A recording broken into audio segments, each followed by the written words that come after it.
All right, so I did a video a few weeks back with a simple but expensive setup. So today I wanted to do a simple but cheap setup. And please note that cheap is completely different for everyone. And I just grabbed a few things that I thought had some decent used prices and didn't break the bank if you were to buy them brand new.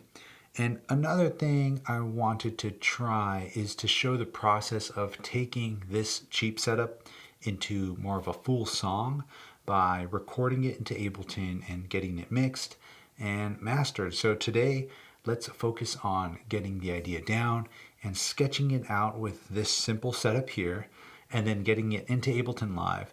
And for the sake of really getting into the details and the nitty gritty, I'll leave arranging, mixing, and mastering for the next hangout. So, and I guess one final note, today's video is sponsored by NordVPN, but more on them later. Okay, so for today's setup, I'm going to be rocking a circuit rhythm, the modal cycles, and a modal sculpt. Yes, real quick, I do work for Innovation, but no, this isn't a sponsored video by them. I just needed a cheap, easy sampler that I could sample directly into. So the connections of everything, the modal sculpt is literally just audio out into rhythm. That's it. I'm just going to be recording sounds or possibly little phrases off of it into rhythm and then playing them along with the samples that I have in here, which I got from Splice. And Modal Cycles will be doing all the drums. This is MIDI synced up to rhythm so that when I press play here, oh, is there audio right now? Let's see. Oh, there's a kick. Not bad. So these two are synced together. But other than that, it's pretty much a blank slate. Hope this sounds all right. And the samples I'm going to be working with is this one here.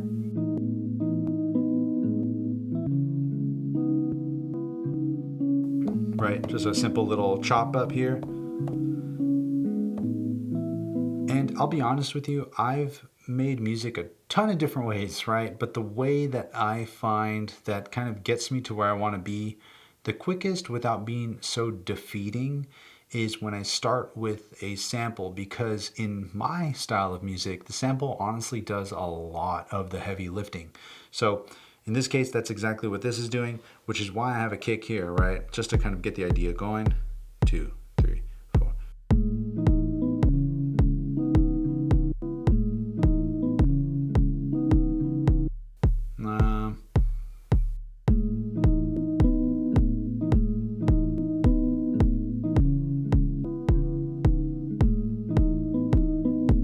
That's kind of cool. Let me see if I can just put this in.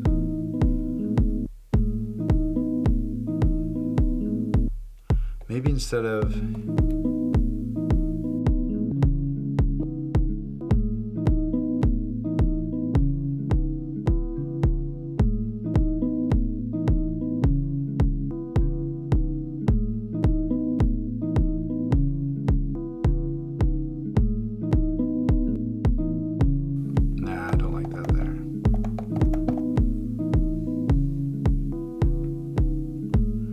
Sure, that works. If I wanted to, I can hear that this step has a little bit of a pop. You can hear it there. Maybe I can just adjust that.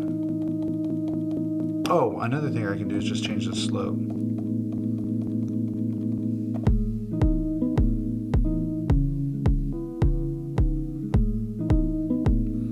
I mean, that sounds tight, right? Because trust me, I've tried making music a ton of different ways, and I still do. I start at different places, and I love hearing how some people can say, oh man, something's in my eye. How some people can say like, oh, every time I start making music, it's completely different than oh, this feels so good. It's completely different than the last time. But for me, I think it's just my lack of knowing how to play the keys and improvising. I'm not that good at it unless I know what key I'm in. For example, in this scale, I know I am in A minor, right?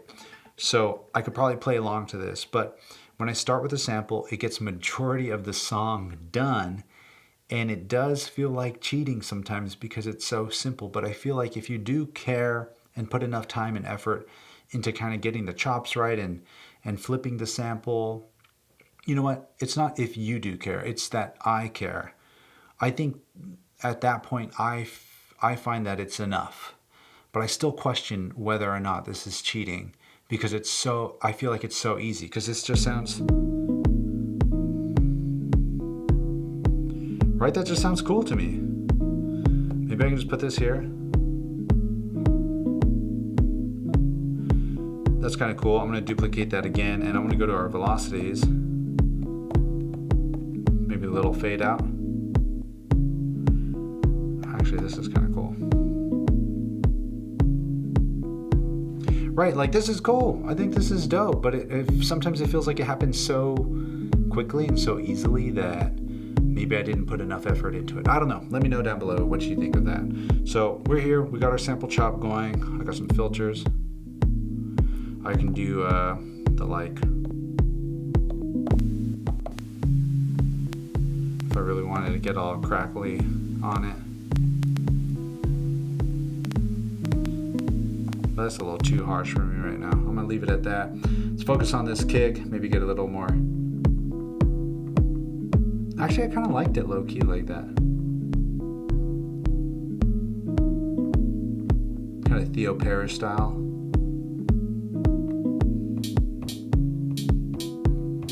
Oh, you know what would be tight on this would be one of these like.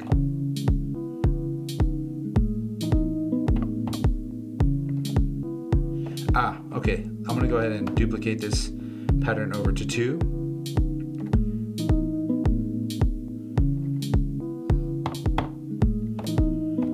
Let's see if that works. Yep, that works.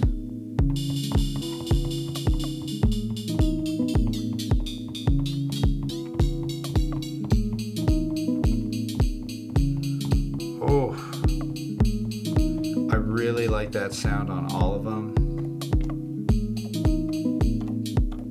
But I'm gonna have to parameter lock this because I want this to also be the up hats. So I'm gonna have to fix this a little bit. So we're gonna copy this page, we'll paste it here. I'm gonna lower the volume of this hat as a whole. Right, this is cool, I like this, but then I want to figure out maybe a little color. No, it's not color. More decay, maybe a little sweep.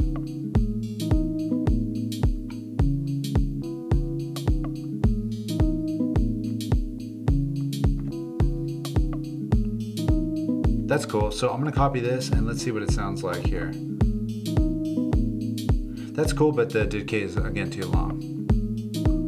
Oh, that's it right there. Very short. I like more staccato style.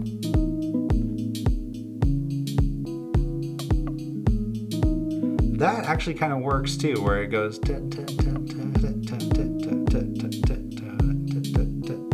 But on this one, we're gonna vary the pitch again, or the volume,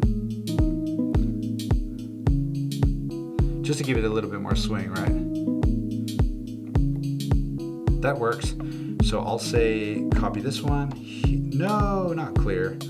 Copy, paste, paste, paste. Copy, paste, paste, paste. Now what sucks is, since they're basically all parameter locked, I can never move this again.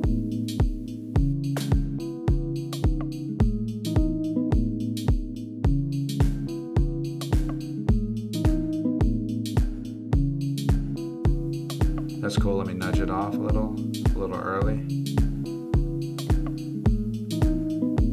And then this one I'll push it a little late. Beautiful. Paste that here. Not bad, right? So let's go back to track 3. And now what I'm going to do is try to find something on Sculpt that can kind of complement this. I like where this idea is. I like where it's going. Thank you, Lord Xenu, for blessing us with a decent chopped sample. And I mean, the sample is doing all the heavy lifting. I'm telling you, again, find a good sample and you're good. You're off to the races. You're set. So I have a bunch of empty slots here. As cool as this actually might sound,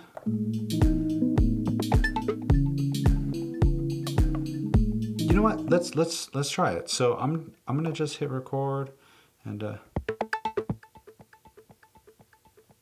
All right, so let's go track 4. We'll put this on the first step. Let's high pass it. Throw it to the reverb and the delay gods.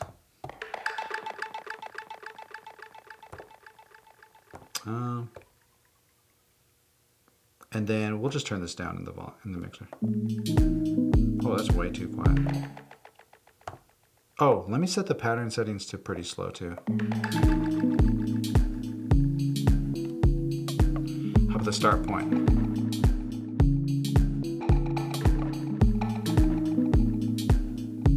That's okay, right? Doesn't work. See, that's the one downside about not syncing things up to the tempo is when you have something cool like this, it just ain't gonna work. So I'm just gonna go ahead and just clear that out. Not that I need this space, but I just don't want to get confused. Let's find a better preset. Let's just try the next one.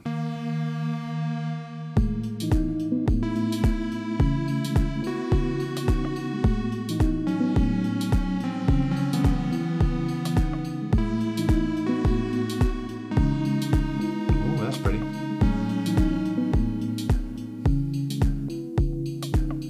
Where's octave?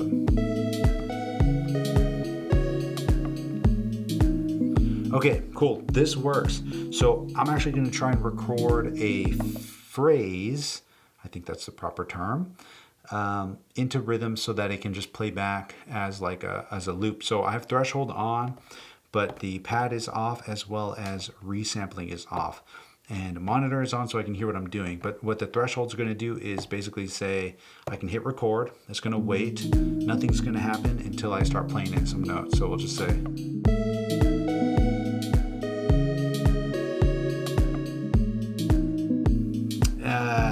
I didn't like that. Let me figure this out. All right, that works. I'm gonna let that chill out, hit record.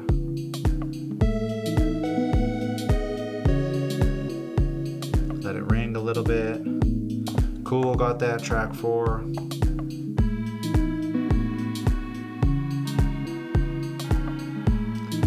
I forgot I had that pitch down from the other thing. Let's move it. So I don't like that. I liked what I played a second ago more. Dun, dun, dun, dun, in the lower octave. So, you know what's funny is I'm hearing that I'm running into some kind of weird timing issues with me playing it in, some latency and all this stuff, because I'm still running this whole set through live. So instead, what I'm going to do is I'm going to clear that out. And for the final take, I'm just going to hit this recording here. But I'm actually going to record it an octave up to stretch it down. And we're going to record that onto here, right? So we'll just say. And then I can just play it chromatically on rhythm. So now that that's there, I can select that. And I know I want to play down an octave, and we're playing in A.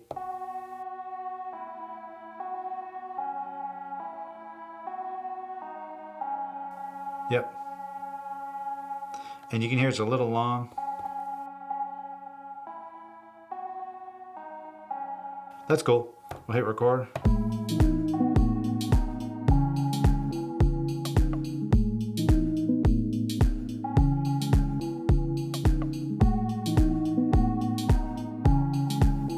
I'll put this note here.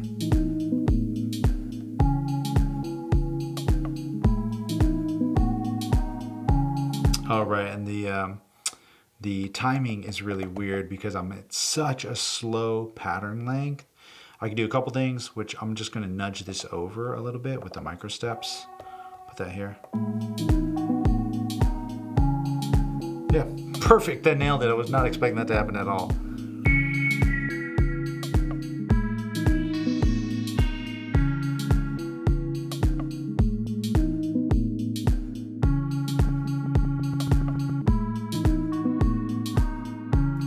All right, so I feel like we're at a pretty good point here to try to come up with a B section. So what I think I'm going to do with that is on circuit rhythm, I'm just going to resample it and try to pitch it down an octave and chop it up and see what we can do with just the sampley weirdness of this. And then from there, we'll transfer all this into live or record it into live. So yeah, but before we do that, let me give a quick shout out to today's video sponsor, NordVPN. Yes, you heard me right. The internet company routing VPN thing. They're awesome, and I've been a NordVPN customer since 2019, and they have an awesome offer for you in case you've been interested. What's a VPN, you might ask? Long story short, it's a way for your device to connect to the internet through a couple different servers that disguise or hide your computer from companies trying to track you, see your every move, access your habits, and then sell you stuff on the back end of your online behavior. NordVPN is an incredibly simple and easy way for you to finally get back some privacy while online. It's super easy to use with a one-click option to connect, or you could be like me and enable auto connect so you never have to worry about it. NordVPN has also recently launched a new feature called Threat Protection, which protects your computer from malicious websites, malware, trackers, and intrusive ads. Plus, once you've enabled Threat Protection, it will stay on whether or not you're browsing through a VPN connection. So if you've been looking for a serious and affordable VPN, I'd suggest you go check out NordVPN. Go to nordvpn.com/RickyTinez to get a 2-year plan with a huge discount and 1 additional month for free. Plus, it's risk-free with Nord's 30-day money-back guarantee. All right, let's get back into it. So there's a couple ways I could do this. What I think I'm going to do is I think I'm just going to leave that little lead sound that we got off of the sculpt in here. And I know I don't have a bass, but I don't care. Maybe I can find a bass later in post and record something off the sculpt, but you kind of get the idea, right, of how we're going to get this to a full song. So I'm going to go ahead and go here. We're going to turn resample on. We're going to turn monitoring off. So we're not, actually, no, we'll leave monitoring on. The threshold is here, fine. And I'm going to hit record, and I'm just going to grab however long the phrase is, right? So we'll just say, dun, dun.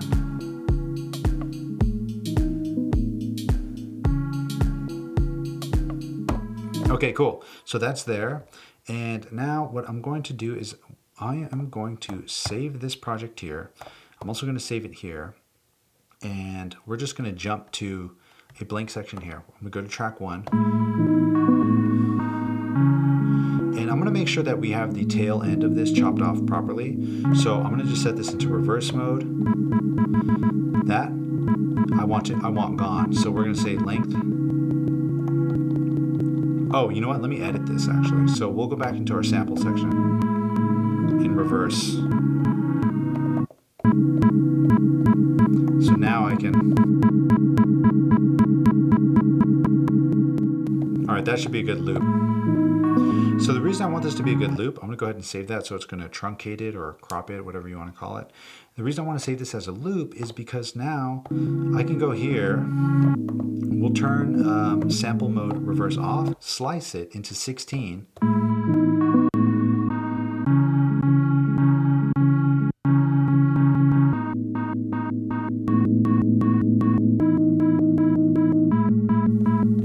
That's already kind of cool. The reason I wanted to truncate it perfectly is because when I go into sample mode slices, I can choose 4, 8, or 16 slices.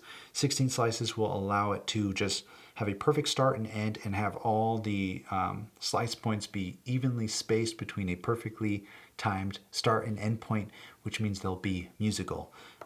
That's just the way I like to work. So now I can pitch this down.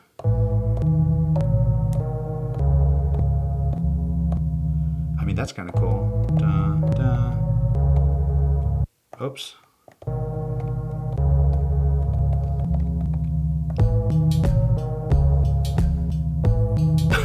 Where did we just go, dude? Let's slow this down.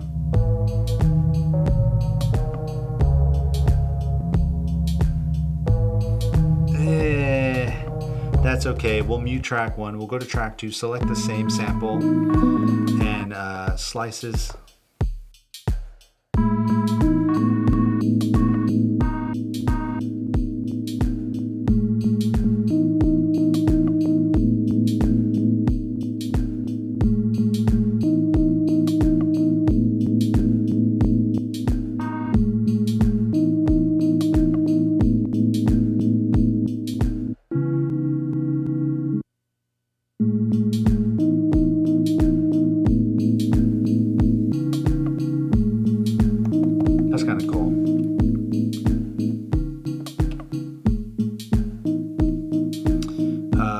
Oh, and what the heck happened to our tempo? What was our other project at?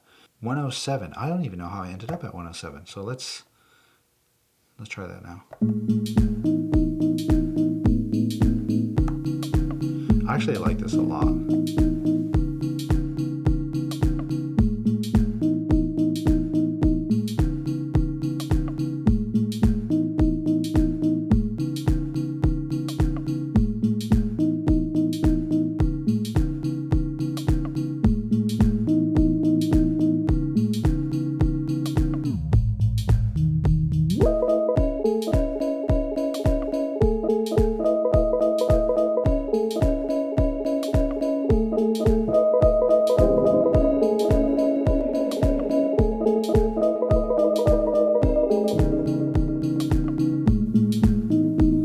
Leave the effects for later, but I want to put a little reverb on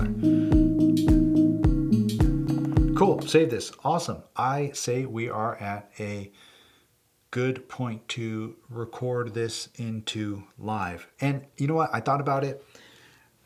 The way with a simpler setup like this, sadly, hate to break it to you, this piece doesn't have full-blown overbridge. Circle Rhythms doesn't have a ton of multiple outputs.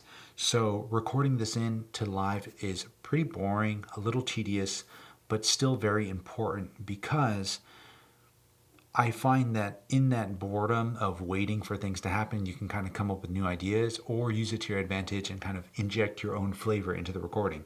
What I mean by this is when I have something like this, right, I'm going to have to go in and record everything one by one because I want everything to be separated so I can arrange it better in live than I ever could on these devices themselves. Sure, they got like pattern chaining and pseudo song mode things, but when it comes to like adding little crashes and things that happen once in a while, or playing the Nord on top and things like that, I'm just not going to be able to do it on these devices. So once you record these things in one by one, which is great if you have like a simple interface. Thankfully, I have an interface with a ton of inputs, but I still have to do it one by one for each of the individual sounds.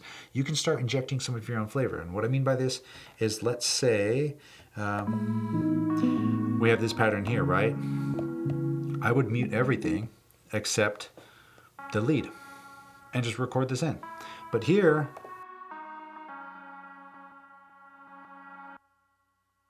right, I can just start playing around.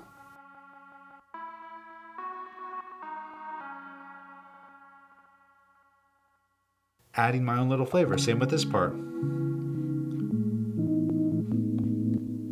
Also, make sure to record a portion with the filter completely wide open. The amount of times I've forgotten to do this and then can't go back and do it sucks. Luckily here I've saved it as a project though, because I'm probably going to be doing a lot of the filter manipulation in live. Here it's just to kind of get an idea. And once this is done, you go in here and, so you got that perfectly quantized clock,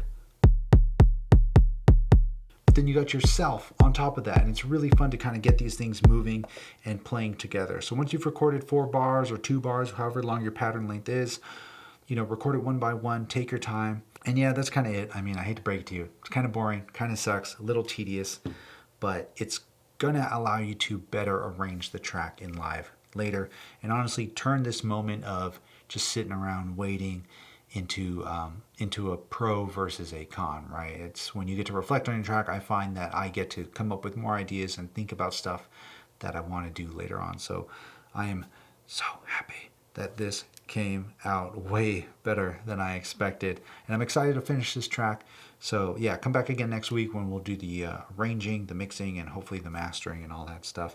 And again, shout out to NordVPN for sponsoring this video, and thank you, my friend, for all the continued support. I appreciate you more than you'll ever know. And yeah, until next week, you already know the drill. Share the love, share the knowledge. Knowledge is power. Peace. What is this? Please be cool. And it's a kick. There we go.